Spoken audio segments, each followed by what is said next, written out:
আমার স্নেহের সকল ছাত্রছাত্রীকে রাজু স্যার ম্যাথ সলিউশনে স্বাগতম। আজ আমি তোমাদের ক্লাস 7-এর কোষে দেখি 1.4-এর অঙ্কগুলো সুন্দরভাবে শেখাবো। আমি তোমাদের খুব সহজ পদ্ধতিতে এবং শর্ট নিয়ম অঙ্কগুলো শেখাবো। তোমরা পুরো ভিডিওটা ভালোভাবে দেখবে, নয়তো বুঝতে পারবে না এবং বেশি দিন মনে রাখতে পারবে না। চলো শুরু করি। তোমরা অঙ্ক বোঝার সময় অবশ্যই কিন্তু পাশে বই রাখবে, তাতে তোমাদের বুঝতে সুবিধা হবে। আমি শেখাবো তোমাদের কোষে দেখি 1.4 অঙ্ক লিখে নিয়েছি। এবার দেখো 1 নম্বর অঙ্কগুলো প্রথমে শেখাবো, 1 নম্বরটি দিয়ে দিলাম। দেখো প্রশ্নে কি করতে বলা হয়েছে। প্রশ্নে বলা হয়েছে নিচের চিত্রগুলি পরিসীমা মাপি। এগুলো দেখো, যেগুলো ত্রিভুজ আছে, যেগুলো চতুর্ভুজ আছে, সেগুলো পরিসীমা কী হবে দেখো তোমাদের সুন্দরভাবে শেখাচ্ছি। দেখো প্রথমে আমি 1 নম্বর চিত্রের পরিসীমা বের করব। লিখব 1 নম্বর চিত্রের পরিসীমা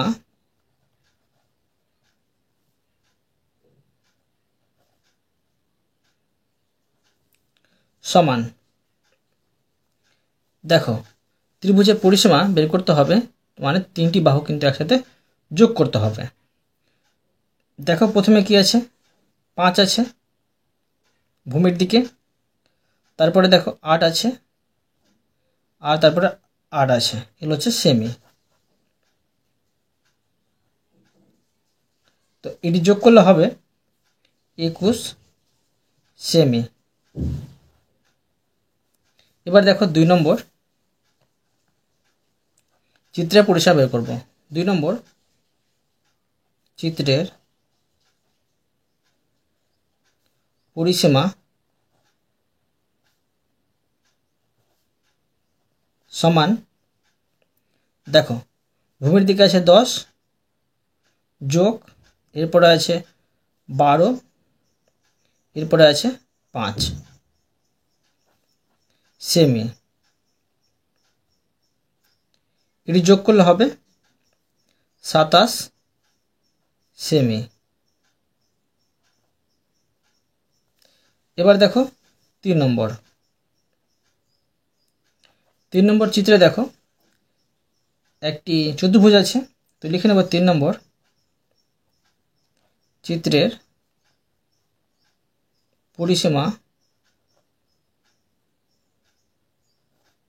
পরিসীমা সমান।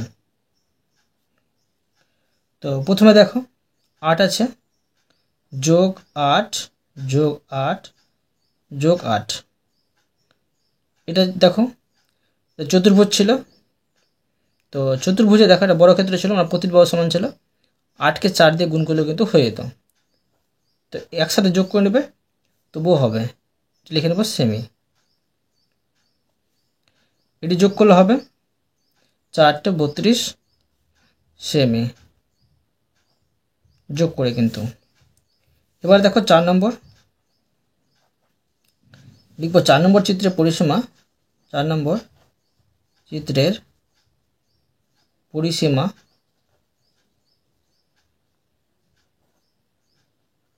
সমান। তো প্রথমে দেখো 4 4 আছে, যোগ, এরপর আছে 10 যোগ, তারপর দেখো আবার 4 4 আছে, যোগ 10, এটাকে একসাথে আমি যোগ করে নেব।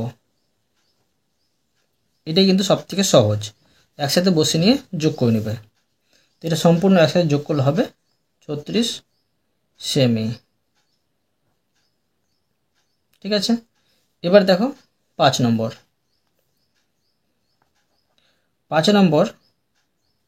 চিত্রের পরিসীমা, 5 নম্বর চিত্রের পরিসীমা সমান।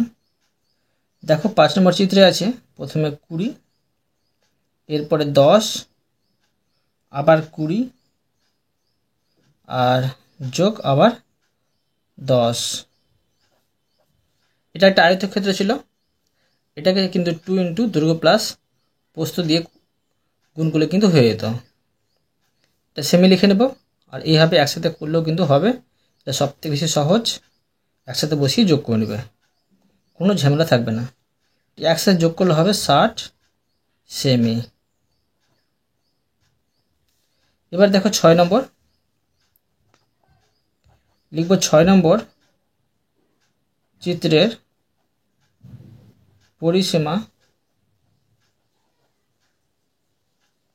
পরিসীমা সমান প্রথমে আছে 8 যোগ 3 যোগ 3 যোগ 8 যোগ 6 এটি একসাথে আমি যোগ করে নেব সেমি। তো এটি সম্পূর্ণ একসাথে যোগ করলে হবে 28 সেমি। ঠিক আছে, এবার দেখো 2 নম্বর অঙ্ক। 2 নম্বর দিয়ে দিলাম। দেখো প্রশ্ন কি করতে বলা হয়েছে। দেখো 16 নম্বর পৃষ্ঠায় 2 নম্বরে বলা হয়েছে নিচের চিত্রগুলি কতটা জায়গা দখল করে আছে দেখি। এবার মনে রাখতে হবে প্রতিটি ক্ষুদ্রতম বর্গঘর সমান 1 বর্গ সেমি। দেখো এ নম্বর চিত্র, বি নম্বর চিত্র, সি নম্বর, ডি নম্বর, ই নম্বর, এফ নম্বর, এগুলো চিত্রগুলো কতটা ঘর মানে কতটা জায়গা দখল করে আছে, আর প্রত্যেকটা ঘর সমান হচ্ছে 1 বর্গ সেমি। প্রথমে দেখব এ নম্বর চিত্র কতটা জায়গা দখল করে আছে। দেখো খাতায় তোমরা কিন্তু গুনে নেবে। তো দেখো করব যে এ নম্বর চিত্রের পরিসীমা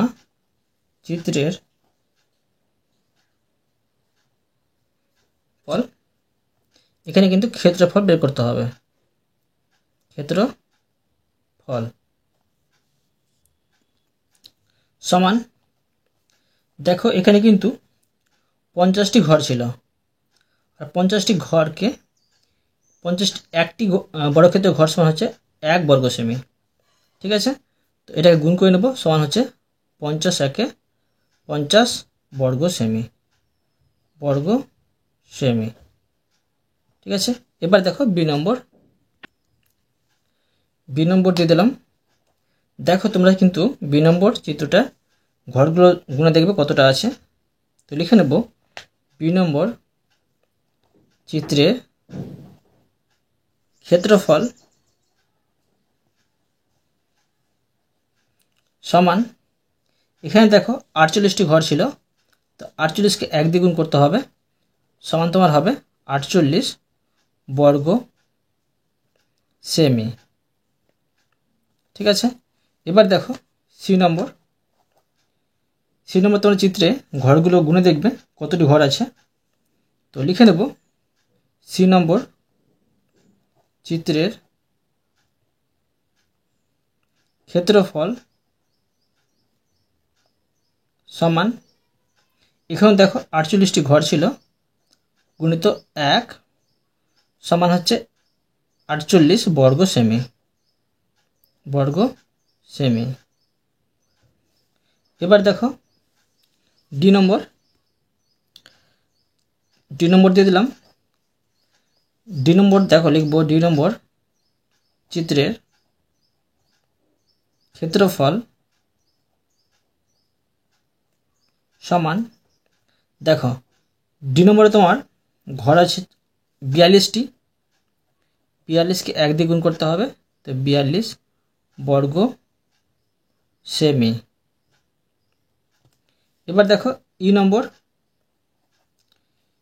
চিত্রে আমি ক্ষেত্র বের করব, তোমরা ঘরগুলো গুণে দেখবে। ই নম্বর চিত্রের ক্ষেত্রফল সমান, এখানে ঘর আছে 51টি, 51 গুণিত 1 সমান 51 বর্গ সেমি। এবার দেখো এফ নম্বর চিত্রে তোমরা ঘরগুলো গুণে দেখবে। এফ নম্বর চিত্রের ক্ষেত্রফল সমান, এখানে ঘর আছে 30টি, 30 গুণিত 1 সমান হচ্ছে 30 বর্গ সেমি। এটা কিন্তু লিখতে প্রায় মানে ঠিক মতো এখানে গোনা যাচ্ছে না, সেই জন্য প্রায় লিখে দিলাম। এবার দেখো 3 নম্বর অঙ্ক। 3 নম্বর দিয়ে দিলাম। দেখো প্রশ্নে কি করতে বলা হয়েছে। প্রশ্নে বলা হয়েছে নিজেরা ছক কাগজ তৈরি করে 25টি বর্গঘর, 40টি বর্গঘর, 36টি বর্গঘর ও 62টি বর্গঘর দখল করে আছে এমন চিত্র আঁকি। মানে এরকমভাবে আমাকে চিত্র তৈরি করতে হবে, নিজে ছক তৈরি করে। দেখো করে দেখাচ্ছি আমি ছক করে নিয়েছি। এবার 25টি বর্গঘর আমি ঘিরে দেব, চিত্র তৈরি করব। তোমরা ভিন্ন ধরনের চিত্র তৈরি করতে পারো, একরকম চিত্র তৈরি করলেও হবে। দেখো প্রথমে 25টি ঘর তৈরি করতে হবে, 25টি ঘর নিয়ে একটা চিত্র তৈরি করতে হবে। তো দেখো এখানে আমি 1 2 3 4 5টা নিলাম, আর এদিকে 5টা নেব, মানে 5 5 25 হয়ে যাবে। এখান থেকে নিয়েছি, এটাকে আমি কালারিং করে নিচ্ছি। 1 2 3 4 5 এখান থেকে, ঠিক আছে। আর এদিকে করবো 5টি, 1 2 3 4 5 এখানে পর্যন্ত আসছে। এটাকে আমি কালারিং করে নিচ্ছি। আর এখানে লিখে নেব 25। এটা ধরো এ নম্বর চিত্র, এটাকে আমি এ দিয়ে দিলাম। এবার দেখো 40টি বর্গঘর নিয়ে একটি চিত্র তৈরি করতে হবে। তো ধরো এখানে আমি করে নিচ্ছি, 40টি করতে হবে। তো 1 2 3 4 5 6 7 8 9 10, এই 10টা ধরলাম আমি, ঠিক আছে। আর এদিকে 4টা ধরবো, নিচের দিকে 1 2 3 4 এখানে পর্যন্ত ধরলাম। তো 40টি হয়ে যাচ্ছে। এটা আমি কালারিং করে নিচ্ছি, করে দিলাম। আর এখানে লিখে নেব 40। এটা ধরো বি নম্বর চিত্র। এবার দেখো 36টি ঘর নিয়ে একটি আমি চিত্র তৈরি করব। তো দেখো 6 6 36 হয়, এদিকে 6টি ঘর নেব আমি। 1 2 এখানে ধরছি, দেখো 1 2 3 4 5 6 এখানে পর্যন্ত আসছে। আর এখান থেকে শুরু করেছি আমি,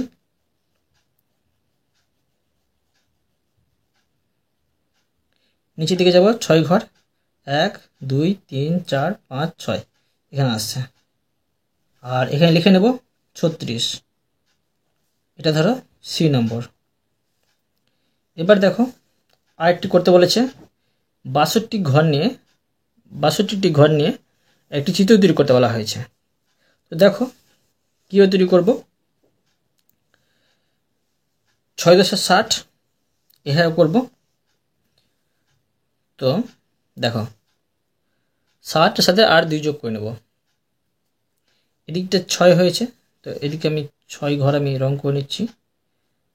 তো এখান থেকে আমি রং করব, এভাবে এদিকটা রং করলাম। আর এদিকে করব 10টি ঘর, 1 2 3 4 5 6 7 8 9 10 এখানে আসছে, এখান থেকে রং করব। আর এইভাবে এদিকে করে নিচ্ছি। এটা কিন্তু এটা করলে 60 হবে, তো আমাকে আর 2টা ঘর এক্সট্রা করতে হবে, এই 2টা ঘর করে নেব। তো 62টি ঘর নিয়ে আমার একটি চিত্র তৈরি হয়ে যাবে। এটা করে দিলাম, এটা ধরো ডি নম্বর, এখানে আমি ডি দিয়ে দিলাম, ঠিক আছে। এবার দেখো 4 নম্বরের অঙ্ক, 4 নম্বর দিয়ে দিলাম। দেখো প্রশ্ন কি করতে বলা হয়েছে। দেখো প্রশ্ন বলেছে নিচের ছক কাগজের বর্গক্ষেত্রগুলোর একটি বাহুর দৈর্ঘ্য মাপি। এখানে দেখো প্রত্যেকটা কিন্তু বর্গক্ষেত্র আছে, আর প্রত্যেকটা বর্গক্ষেত্রের একটা বাহুর দৈর্ঘ্য মাপতে হবে। এটা বাহুর দৈর্ঘ্য কী হবে, এটা বাহুর দৈর্ঘ্য কী হবে, এইভাবে কিন্তু মাপতে হবে বাহুর দৈর্ঘ্যগুলো, এবং ক্ষেত্রফল নির্ণয় করতে হবে। তো বর্গক্ষেত্রের ক্ষেত্রফলের সূত্র কী হয়, যে বাহু গুণিত বাহু, ধরো একটা বাহু ধরো 5 সেমি পেলাম, তো ধরো প্রত্যেকটা বাহু কিন্তু 5 সেমি হবে, তো 5কে 5 দিয়ে গুণ করতে হবে, ঠিক আছে। এখানে কিন্তু বলে দিয়েছে ধরি একটি ক্ষুদ্রতম বর্গঘর সমান 1 বর্গ সেমি। একটি ঘর সমান 1 সেমি হয়, এক বর্গ সেমি হয়। দেখো 1 2 3 4 5, মানে 5 সেমি এদিকে আছে, এদিকেও 5 সেমি আছে, তো এটা হবে 5 5 25 বর্গ সেমি। এটা দেখো 1 2 3 4 5 6 7 8, 8 আছে, মানে 8 সেমিটার লম্বাতে, এদিকে 8 সেমি হবে, এদিকে 8 সেমি হবে, এদিকে 8 সেমি হবে, মানে 8 8 64 বর্গ সেমি হবে। দেখো খাতায় লিখব এ নম্বর চিত্রের বর্গক্ষেত্রের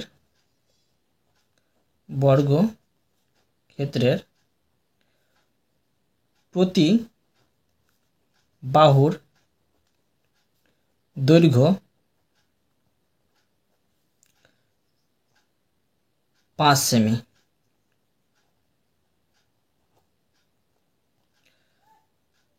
অতএব ক্ষেত্রফল সমান 5 গুণিত 5 সমান 5 5 25 বর্গ সেমি। ঠিক আছে, এবার দেখো বি নম্বর চিত্রে দেখো এদিকে 8টি ঘর আছে, মানে 8 সেমি। এটা এদিকে 8টা ঘর আছে, এদিকে 8 সেমি, এদিকে 8টা ঘর 8 সেমি, এদিকে 8টা ঘর 8 সেমি, মানে 8 8 64 বর্গ সেমি ক্ষেত্রফল হবে। লিখে নেব যে বি নম্বর চিত্রের বর্গক্ষেত্রের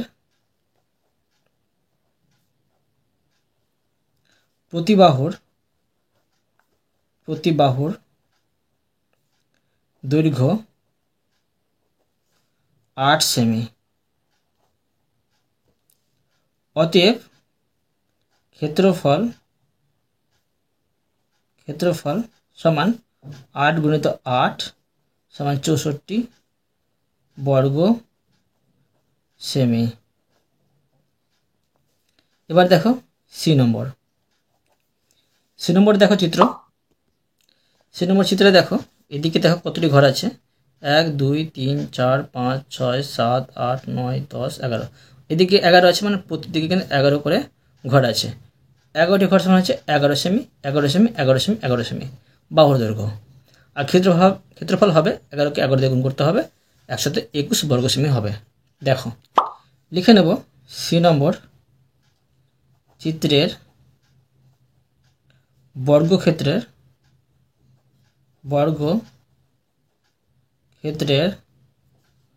প্রতি বাহুর দৈর্ঘ্য 11 সেমি। অতএব ক্ষেত্রফল সমান 11 গুণিত 11 সমান 121 বর্গ সেমি। ঠিক আছে, এবার দেখো ডি নম্বর চিত্রে দেখো চিত্রে এদিকে দেখো 1 2 3 4 5 6 7 8 9, মানে এদিকে 9টি ঘর আছে, মানে 9 সেমিটা বাহুর দৈর্ঘ্য, 9 সেমি বাহুর দৈর্ঘ্য, 9 সেমি বাহুর দৈর্ঘ্য, 9 সেমি বাহুর দৈর্ঘ্য, 9 9 81 বর্গ সেমি হবে ক্ষেত্রফল। লিখব ডি নম্বর চিত্রের বর্গক্ষেত্রের